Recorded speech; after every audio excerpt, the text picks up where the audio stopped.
Welcome back to our channel. இன்றைக்கி எதை பற்றி பார்க்க போகிறோன்னாக்க, இந்த ஆப்ரேஷன் தியேட்டரில் யூஸ் பண்ணுற செட்ஸ் எல்லாம் எப்படி மெயின்டைன் பண்ணுறாங்க, எப்படி எக்ஸ்பைரி செக் பண்ணுறாங்கன்றதை பற்றி விரிவாக பார்ப்போம். வாங்க வீடியோ.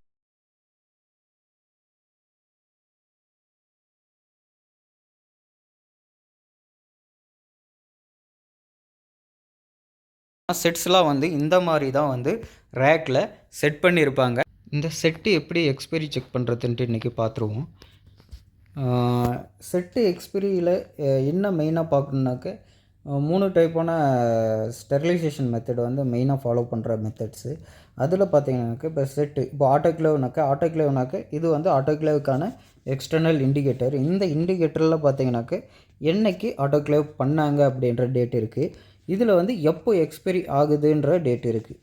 ஓகேங்களா? இதை வச்சு தான் நம்ம எக்ஸ்பைரியை செட்டை நம்ம முன்னாடியே ரிமூவ் பண்ணி ஆட்டோக்ளேவுக்கு அனுப்புகிறோம். இந்த ஆட்டோக்ளேவ் பண்ணும்போது செட்டு மேலே என்னென்ன இருக்கும் டீட்டெயில் எழுதணும் க்ளீனான்னு பார்த்தீங்கன்னாக்க, இப்போ பார்த்தீங்கன்னா இதில் எடனெக் செட்டுன்னு எழுதியிருக்காங்க. இது என்ன செட்டுன்ற செட்டை எழுதியிருக்காங்க. நெக்ஸ்ட்டு பார்த்தீங்கன்னாக்க இது மேலே இண்டிகேட்டர்ஸ் இருக்குது. இது ஸ்டெரிலைசேஷன் இண்டிகேட்டர். இது மேலே பார்த்தீங்கன்னா 2 இண்டிகேட்டர்ஸ் இருக்குது. ரெண்டுமே சேம் தான். சேம் இண்டிகேட்டர் 2 இண்டிகேட்டர் ப்ளேஸ் பண்ணுவாங்க. நெக்ஸ்ட்டு பார்த்தீங்கன்னா இங்கே பார்த்தீங்கன்னா எங்கே போகணும், அதாவது எங்கேருந்து எடுத்துகிட்டு வந்தோம், எந்த டிபார்ட்மெண்ட்டுக்கு போகணுன்றதை டிபார்ட்மெண்ட்டை எழுதியிருப்பாங்க. இதில் எக்ஸ்ட்ரா ஒன் மோர் என்னன்னாக்க ஆட் பண்ணுவாங்கன்னாக்க பார்த்தீங்கன்னா யார் பேக் பண்ணாங்க அப்படின்ற டீட்டெயிலுமே பார்த்தீங்கன்னாக்க இந்த ஆட்டோக்ளேவ் பண்ணும்போது மெயினாக மென்ஷன் பண்ணியிருப்பாங்க. இப்போ பார்த்தீங்கன்னா இந்த செட்டில் பார்த்தீங்கன்னாக்க எக்ஸ்பைரி டேட் என்றைக்கு ஆட்டோக்ளேவ் பண்ணோம் அப்படின்ற டேட்டை மென்ஷன் பண்ணியிருக்காங்க. அது மட்டும் இல்லாமல் இது எந்த ஹாஸ்பிட்டல் அப்படின்றதையும் மென்ஷன் பண்ணுவாங்க எல்லாருமே. இப்போ ஒரு ஹாஸ்பிட்டலில் செட்டு இருக்குனாக்கா அந்த ஹாஸ்பிட்டலோட நேமிங் இருக்கும். ஃபஸ்ட்டு ஒரு 4 லெட்டரில் பார்த்தீங்கன்னா நேமிங் இருக்கும். அப்புறம் இதில் பார்த்தீங்கன்னா ப்ளூ டு பிளாக்னு இருக்குது. அதாவது இந்த பிளாக் லைன் இருக்குது பாருங்கள், அந்த பிளாக் லைன் ஆனது ஸ்டெரிலைசேஷன் ஆகிடுச்சுன்னா ப்ளூ கலர்லேருந்து பிளாக் கலரில் சேஞ்ச் ஆகிருக்கும். இது எக்ஸ்டர்னல் இண்டிகேட்டர்னு சொல்லுவோம். இதை வச்சு நம்ம செட்டு ஸ்டெரைல் ஆகிருக்கா இல்லையான்ட்டு வெளியே அதாவது ஆட்டோக்ளேவ் மிஷின்லேருந்து வெளியே வந்ததுக்கப்புறம் நாம் கன்ஃபார்ம் பண்ணிக்கலாம். அதே போல் தான் ஒன் மோர் இண்டிகேட்டரும் இருக்கும். இந்த ஸ்டிக்கர் மேலே கருப்பு லைனாக வந்திருக்கு பாருங்கள், இதுவும் இண்டிகேட்டர் லைனை தான். இது பார்த்திங்கன்னா ஒரு லைட் ஒயிட் கலரில் சேர்ந்த மாதிரி இருக்கும். இது பார்த்திங்கனாக்க ஆட்டோக்ளேவ் ஆனதுக்கப்புறம் பார்த்திங்கன்னா பிளாக் கலராக கன்வெர்ட் ஆகிடும். இது பார்த்திங்கனாக்கா பிளாஸ்மா ஸ்டெரிலைசேஷனில் பார்த்திங்கனாக்கா எக்ஸ்பைரி பார்த்திங்கனாக்கா இங்கே 1 இயர் மெயின்டைன் பண்ணுறோன்னாக்க, ஒரு சில ஹாஸ்பிட்டலில் 6 மந்த் மெயின்டைன் பண்ணுவாங்க. அது அவங்களோட ஸ்டாண்டர்டாக மிஷினோட கெப்பாசிட்டி அவங்க கொடுக்குற வேலையை பொறுத்து. இப்போ பார்த்திங்கனாக்கா இப்போ 1 இயர் எக்ஸ்பைரி மெயின்டைன் பண்ணுறோன்னாக்க சேம் அதே தான். 1 இயர் மெயின்டைன் பண்ணாலும் சரி, 1 மந்த் மெயின்டைன் பண்ணாலும் சரி, அந்த 1 வீக் முன்னாடி இப்போ எவ்ரி வீக் எக்ஸ்பைரி செக் பண்ணும்போது இப்போ ஒரு வாரத்துக்கு முன்னாடி இது எக்ஸ்பைரி இருக்குது அப்படின்னு தெரிஞ்சு வச்சுன்னா அந்த பேக்கெட்டுமே நம்ம ஸ்டெரிலைசேஷனுக்கு அனுப்புகிற மாதிரி இருக்கும்.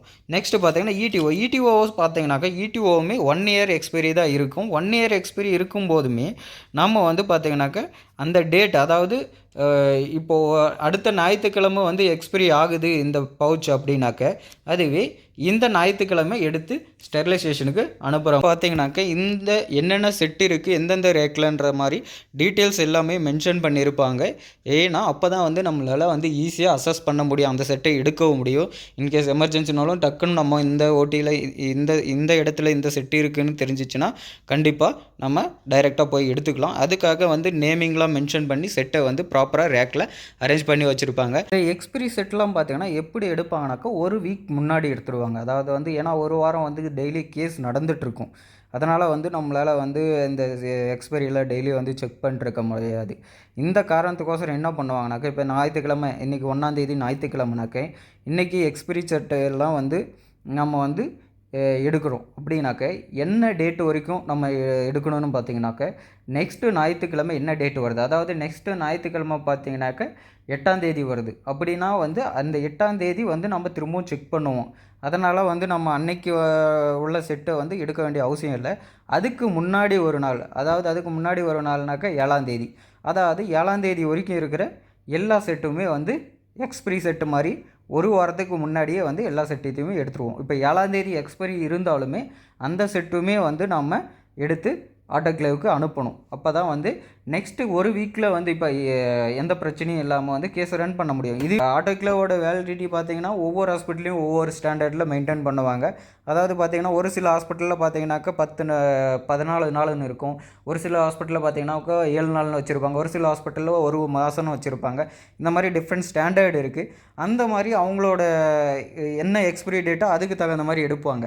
இப்போது நான் 1 மாதம் எக்ஸ்பிரி இருக்கிறத வந்து நான் இப்போ எக்ஸ்பிளைன் பண்ணுறேன். இதுவே 1 வாரம் எக்ஸ்பிரி வச்சுருக்கிற செட்ஸ் எல்லாம் ஓடியில் பார்த்தீங்கன்னாக்க அவங்க வந்து 2 டேஸ் பிஃபோரு அல்ல 1 டேஸ் பிஃபோரு அல்ல எவ்ரிடே செக் பண்ணுற மாதிரி இருக்கும். ஏன்னா கம்மியான செட்டு வச்சுருப்பாங்க. அதனால் வந்து அவங்க வந்து எவ்ரிடேவும் செக் பண்ணிக்கலாம். ஷார்ட் எக்ஸ்பைரி இருக்கிற செட்டை வந்து மேலே வைக்கணும், லாங் எக்ஸ்பைரி செட்டை வந்து கீழே வைக்கணும். இதுதான் வந்து நம்ம அரேஞ்ச் பண்ணுற செட்டை வந்து அரேஞ்ச் பண்ணுற விதம்.